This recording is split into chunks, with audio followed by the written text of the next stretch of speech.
2025, on a eu des marchés actions européens qui ont délivré de belles performances. Si on regarde les grands indices généralistes, on est à plus de 20% en zone euro et en Europe. Au-delà de ces bons chiffres, ce qui a été marquant en 2025, ça a véritablement été la dispersion en termes de performance. On a eu des dispersions en termes de performance par pays. On a eu notamment, dans ce qu'on appelait jadis l'Europe périphérique, de très très bonnes performances.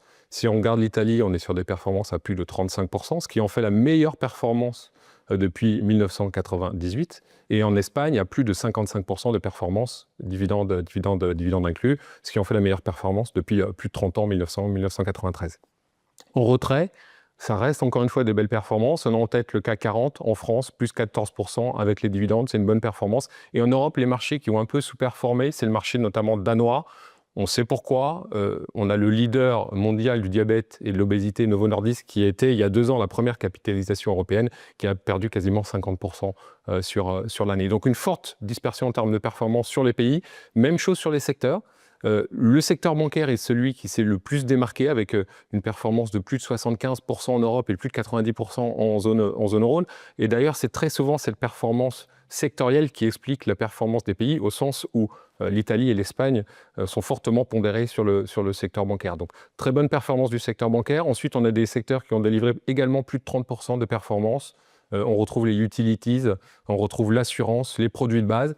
Et à l'inverse, en bas de tableau, on retrouve des performances qui sont flat, voire légèrement négatives sur des secteurs comme liés à la consommation, notamment l'alimentation et boissons, ou des secteurs comme la chimie et les médias. Donc une forte dispersion en termes de performance, ce qui fait que quand on regarde en termes de style de gestion, on a eu une très forte surperformance du style value par rapport au style croissance, quasiment 30 points d'écart entre les deux styles de gestion au niveau de la zone euro. Donc voilà, le constat est très positif, encore une fois, des dispersions sur les performances, mais globalement, une année 2025 qui était très bonne. Et de notre côté, dans la gestion mise en place dans la stratégie Core Euro Europe chez Sycomore Asset Management, on a conservé tout au long de l'année cette vision positive. On a même profité des périodes de faiblesse, comme on l'a eu sur la première quinzaine du mois d'avril, après le Liberation Day et les annonces de Trump sur les tarifs, ou au mois de novembre pour renforcer notre exposition. C'est vrai qu'après ces belles performances, et notamment 3 années de hausse sur les marchés actions avec quasiment ou plus de 50% de performance, des marchés actions qui sont au plus haut historique, la question est légitime de savoir quel est en effet le potentiel qui reste aujourd'hui sur le marché actions. Je vais très vite répondre à cette question, faire tomber le suspense. On conserve cette vision positive pour 2026 et notamment sur la première partie de l'année 2026.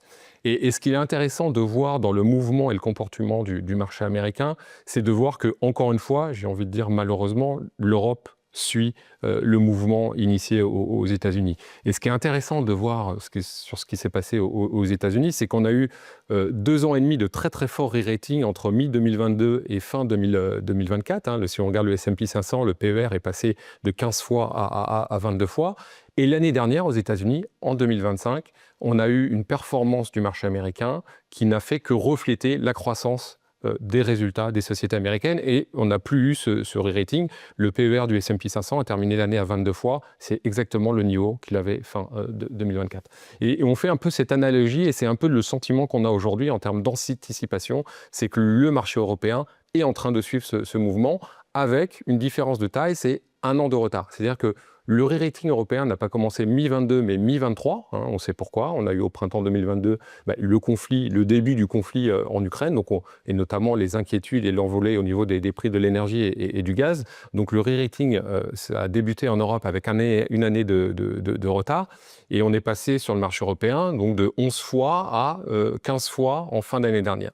Et si ce re-rating se termine, et on pense qu'on arrive sur cette fin de période de re-rating sur le marché américain, on aura eu également 2 années et demie de re-rating sur le marché européen.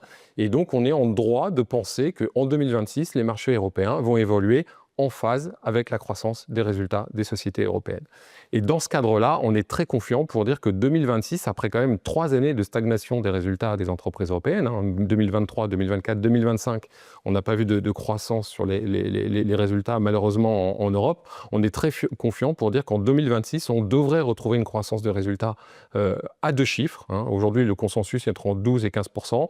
On peut avoir des révisions à la baisse, mais on est confiant pour dire qu'on aura cette croissance de résultats à 2 chiffres. Et donc, on peut anticiper une performance du marché européen de l'ordre de 10% sur 2026, avec, on pense, une première partie d'année qui sera sans doute un peu plus favorable que la deuxième partie d'année. Et pourquoi on est confiant sur la croissance de ces résultats d'entreprise? Parce qu'on va avoir de la croissance économique, notamment en Europe. Encore une fois, je le rappelle, c'est quasiment 50% des débouchés des sociétés européennes est en Europe. On va avoir une accélération de la reprise économique et de la croissance économique en Europe en 2026. Et donc, on va avoir une augmentation de l'activité, plus en effet, enfin, plus de visibilité par rapport aux incertitudes qu'on a connues l'année dernière, notamment aux États-Unis ou en Chine, dans le cadre des tarifs qui étaient attendus par M. Trump. Donc, confiant pour dire qu'on retrouvera une croissance de l'activité pour les sociétés européennes, avec un effet de levier positif, notamment sur le dollar, comme ce qu'on est en train de voir est en train de se stabiliser, c'est quand même positif. On n'a pas d'inflation de coûts, comme on avait pu le connaître en 2022-2023, des coûts sur les salaires ou des coûts sur les matières premières. Donc, une croissance de l'activité qui devrait se retrouver dans les résultats des entreprises grâce à cet effet de levier. Et il sera important, en effet, pour les marchés actions en 2026, d'avoir et de délivrer cette croissance des résultats. Sur nos convictions, on est totalement cohérent par rapport à ce scénario de marché. C'est-à-dire que vraiment, aujourd'hui, dans nos portefeuilles, on est en train de se positionner et de rechercher des valeurs, des secteurs, des thèmes qui devraient délivrer une forte croissance de résultats en 2026 et donc une croissance à 2 chiffres qui est parfois correctement anticipée par les investisseurs et d'autres fois qui est une croissance qui n'est pas consensuelle. Et donc dans les thématiques qu'on met en avant, je vais commencer par ce qui semble être assez consensuel aujourd'hui, la thématique de la technologie et notamment des semi-conducteurs et des équipements sur les semi-conducteurs est une thématique et un secteur qui est surpondéré en portefeuille.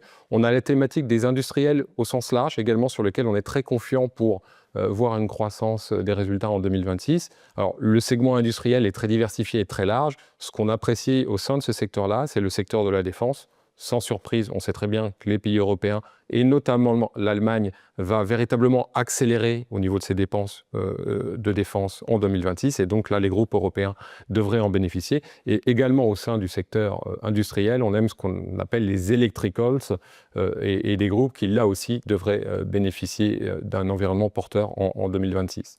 Ce qui est un petit peu moins consensuel et qu'on apprécie également, c'est le secteur de la medtech, des équipements et des services médicaux, qui est un secteur qui a quand même pas très bien performé l'année dernière et même, je dirais, depuis 2-3 ans. Et là, on pense qu'on a des acteurs qui devraient retrouver une bonne dynamique de résultats en 2026. Et aujourd'hui, ce n'est pas totalement consensuel et les investisseurs ne sont pas positionnés sur ce type de thématique. Et enfin, il y a un grand débat dans notre industrie, mais nous, on reste très confiants aujourd'hui sur le secteur du luxe qu'on a fortement renforcé depuis quelques mois. Et on considère que ce secteur-là devrait être capable d'afficher une croissance à 2 chiffres en 2026. Donc, les industriels, la technologie, la medtech, le luxe. Donc, vous voyez que dans ces convictions, on a énormément de valeurs de croissance. Je mentionnais tout à l'heure la forte sous-performance des valeurs de croissance en 2025. Et on pense que cette année, ces valeurs-là ont la capacité de rattraper une partie de leur retard. Et dans le scénario positif du marché de 2026, on pense que ces valeurs-là peuvent surperformer. Pour être totalement transparent et peut-être modérer parfois un petit peu ses propos, mais il y a des risques, bien évidemment, sur ce marché qu'il faut suivre.